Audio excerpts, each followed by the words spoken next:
Hi guys, ఈరోజైతే బాసరకి వెళ్తున్నాను. Short వీడియోలో మీకైతే ఆల్రెడీ చెప్పా కదా, అక్షరాభ్యాసం కోసమని బయలుదేరామని చెప్పేసి. మేమైతే ఎప్పుడు బండి మీదే వెళ్తాం. నాకైతే బండి మీద డ్రైవింగ్ అంటేనే చాలా ఇష్టం. ఇంకా ట్రైన్లో కూడా జర్నీ అంటే బాగా ఇష్టం అనుకోండి. కానీ బండి మీద వెళ్తే మాత్రం ఆ కిక్కే వేరండి. నాకైతే బండి అంటేనే చాలా ఇష్టం. ఫైనల్గా మేమైతే వచ్చేసాం. మాకు దగ్గరనే 25 కిలోమీటర్సే ఉంటుంది. నిజామాబాద్లో ఉంటాం కాబట్టి మాకు చాలా దగ్గర అవుతుంది. ఇక ఇక్కడ ఫస్ట్ అయితే గుడికి వెళ్ళకుండా మేమైతే ఇక్కడ గోదావరి నది దగ్గర అయితే వచ్చాము. ఇక్కడ వచ్చేసి అందరూ నది స్నానాలు చేసుకొని గంగా హారతులు ఇచ్చి తర్వాతనే గుడికి వెళ్ళి అక్షరాభ్యాసం చేయించుకోవాలండి. సో ఫస్ట్ గోదావరి నదికి హారతి ఇవ్వాలి అంటే మనమైతే ఇక్కడ ఒత్తులు తీసుకోవాలి కదా. 365 ఒత్తుల దీపం అయితే తీసేసుకున్నాము. ఇంకా ఇక్కడ వచ్చేసి నది మీరు చూడండి ఎంత సూపర్గా ఉంటుంది వ్యూ అంటే. ఇక్కడైతే నాకు కూడా అసలు నది స్నానం చేయాలనిపించింది. బట్ ఆల్రెడీ స్నానాలు అయితే చేసుకొని వచ్చాము, ప్లస్ బట్టలు కూడా తీసుకొని రాలేదు. అందుకోసమే అలా కొంచెం నీళ్ళు తీసుకొని తల మీద వేసేసుకున్నాము. దాంతోనే తృప్తి పడిపోయామండి మేము. ఇంకా నేనైతే తల మీద నీళ్ళైతే వేసేసుకున్నాను. మా పిల్లల్ని అయితే మా బాబాయ్ హ్యాండిల్ చేస్తున్నాడు. బావ అయితే బయటికి ఎక్కడొచ్చినా సరే పిల్లల్ని చూసుకుంటాడు. అంటే మొత్తం నా మీదే వదిలేయడండి. నేనైతే అందుకు కొంచెం హ్యాపీగానే ఫీల్ అవుతూ ఉంటాను. ఇంకా ఇక్కడే చిన్న శివలింగం అయితే ఉంది. ఈ శివలింగానికి మనమైతే పసుపు కుంకుమ వేసేసి హారతి అయితే ఇచ్చేసుకోవాలండి. నేనైతే ఒత్తుల హారతి ఇస్తున్నాను, మీరు చూడండి. ఈశ గిరీశ నరేశ పరేశ మహేశ విలేశయ భూషణ భూ సాంబ సదాశివ శంభో శంకర శరణం మే తవ చరణయుగం.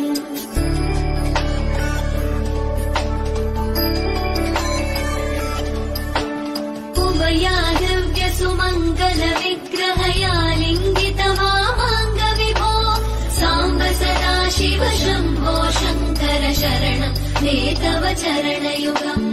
ఇంకా నదికి కూడా హారతి అయితే ఇచ్చి నదిలోని దీపాన్ని వదిలేసామండి. ఇదిగోండి ఎంత చక్కగా వెళ్తుందో మీరే చూడండి. హారతి ఇచ్చి బయటికి వచ్చి రాగానే ఒక తాతయ్య అయితే వచ్చి అందరికీ బొట్లు అయితే పెట్టేశాడు. మేము కూడా బొట్లు పెట్టేసుకొని పైన అయితే గోదావరి అమ్మ విగ్రహం ఉంది. ఇక్కడ వచ్చేసి మళ్ళీ దేవుడికి మొక్కేసి పసుపు కుంకుమలు కూడా పెట్టేసుకున్నాము. ఇంకా అక్కడ నుంచి ఇక్కడ సూర్యదేవర ఆలయం అని ఒక శివాలయం అయితే ఉంది. అక్కడికి వెళ్తుంటే మా పిల్లలైతే పెన్సిల్స్ కావాలంటూ తీసుకున్నారు. మా వాడికి ఎక్కడ వెళ్ళినా సరే పెన్సిల్సే ఇష్టం, సో అవే తీసుకుంటాడు. ఇంకా ఈ గుడిలోకి అయితే వచ్చాము. ఇక్కడైతే ఒక ధ్వజస్తంభం ఉంది. మీరు ఎప్పుడన్నా ధ్వజస్తంభంలో చేయి పెట్టి విన్నారా? ఓం నమ శివాయ అనే నాదం వినిపిస్తుందంటారు కదా.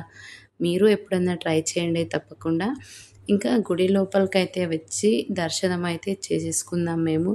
దర్శనం చేసుకొని అలాగే తీర్థం కూడా తీసుకున్నామండి. మీరు కూడా చూడండి, ఇక్కడైతే శివాలయం ఉంది. శివుడి లింగాన్ని దర్శించుకొని తీర్థం తీసుకొని వచ్చేసాము. చూడండి ఎంత చక్కగా ఉన్నాడో కదా శివుడు. బయటికి వస్తుంటే ఒక అన్న పైసల కోసం అడుగుతున్నాడు. మా పిల్లల చేతుల మీదుగా ఇప్పించేసాము. అలాగే బయటికి వచ్చి ఇక అక్షరాభ్యాసానికి కావాల్సిన సామాన్లు తీసుకుందాం. ఇక్కడ మేము అక్కడ తీసుకున్న 365 ఒత్తుల దీపం 100 రూపీస్. ఇక్కడ మాత్రం 70 రూపీసేనండి. మేమైతే భలేగా మోసపోయాం కదా. అక్కడికి ఇక్కడికి చాలా తేడా ఉంది. సామాన్లు అయితే తీసుకొని బయటికి వచ్చేసాక ఇక్కడ అక్కలైతే పసుపు పెడతామంటే పసుపు పెట్టించుకొని బయటికి అయితే వచ్చేసాము. బయటికి వచ్చి రాగానే ఇక్కడైతే ఒక హార్స్ అయితే కనబడింది. పిల్లలైతే ఎక్కాలని తెగ గొడవ చేశారు. మాకు టైం లేక మేమైతే వచ్చేసాము. ఇక్కడ నుంచి స్ట్రేట్గా వెళ్ళిపోతే గుడి వస్తుంది. మేమైతే గుడిలోకి వచ్చేసాము. ఇంకా గుడిలోకి వచ్చి రాగానే ఫస్ట్ అయితే అక్షరాభ్యాసానికి టికెట్ తీసుకోవాలి కదా. ఇక్కడికే వచ్చాము. ఇక్కడ వస్తే ఒక టికెట్ ఏమో 1000 కంట, ఇంకో టికెట్ 150. 1000 టికెట్ తీసుకుంటే గర్భగుడిలో అక్షరాభ్యాసం చేస్తారు. 150 తీసుకుంటే బయట హాల్లో అక్కడ కూడా సరస్వతీమాత అమ్మవారి విగ్రహం ఉంటుంది, ఇక్కడనే చేస్తారు. మేమైతే 150 టికెట్ అయితే తీసేసుకున్నాము. ఇంకా 150 టికెట్ తీసుకొని ఇక్కడ హాల్లోకి అయితే వచ్చి వెయిట్ చేస్తూ ఉన్నామండి. ఇక్కడ నుంచి స్ట్రైట్గా వెళ్తే హాల్ అయితే వచ్చేసింది. ఇదే అండి మేము తీసుకుంది. ఇక్కడ హాల్లో అయితే వెయిట్ చేయాలి కొద్దిసేపు, ఎందుకంటే లోపల ఆల్రెడీ అక్షరాభ్యాసం జరుగుతుంది. అందుకోసమే మేము వెయిట్ చేస్తూ ఉన్నాము. ఇంకా కొద్దిసేపు వెయిట్ చేయగానే డోర్ అయితే ఓపెన్ చేశారు. ఓపెన్ చేయగానే లోపల వెళ్ళిపోయాము. లోపలికి వచ్చాము. చూడండి, ఇది హాలు. ఇక్కడ అయితే 150 రూపీస్ టికెట్ తీసుకున్న వాళ్ళందరికీ అక్షరాభ్యాసం చేయిస్తారు. అక్షరాభ్యాసం చేయించి తర్వాత పంతులు పిల్లల్ని ఒళ్ళో కూర్చోపెట్టించుకొని రాపిస్తారు. అలా ఇక్కడ ఫోన్ అయితే ఎలో లేదు, సో వీడియో అయితే తీయలేదు ఫుల్. నేను కొంచెమే తీసుకున్నాను. అక్షరాభ్యాసం తర్వాత వాళ్ళే మనకి ఫొటోస్ తీసి ప్రింట్ అయితే తీసిస్తారు. ఇక్కడ బయట వచ్చి రాగానే ఇక్కడ కనిపిస్తున్నారు కదా, ఇక్కడ అప్పటికప్పుడు మన ఫొటోస్ని ప్రింట్ తీసిస్తారు. అసలు లేట్ కాదు. ఇక్కడ కనిపిస్తుంది కదా, స్ట్రేట్గా మెట్లు దిగి వచ్చేస్తే ఇక్కడ గర్భగుడికి దారి అయితే ఉంటుంది. ఈ దారిలో నుంచి లోపల వెళ్తే గర్భగుడి అండి. ఇంకా మాకైతే ఎక్కువ వీడియోస్ తీయనీయలేదు. ఇక్కడ నుంచి ఫోన్ అయితే లోపల పెట్టేసి లోపలికి వెళ్ళి దర్శనం అయితే చేసుకొని వచ్చేసాము.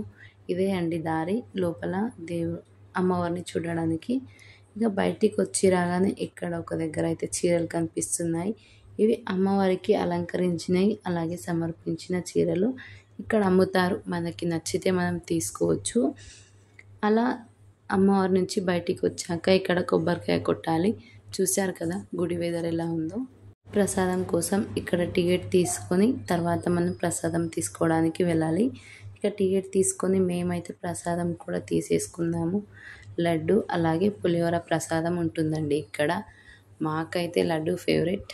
ఇక్కడ మదర్ ఫీడింగ్కి కూడా అవైలబుల్గా ఉందండి ప్లేస్. ఇంకా మేమైతే లడ్డు పులిహోర ప్రసాదంగా మాకైతే పులిహోర అంటేనే చాలా ఇష్టం.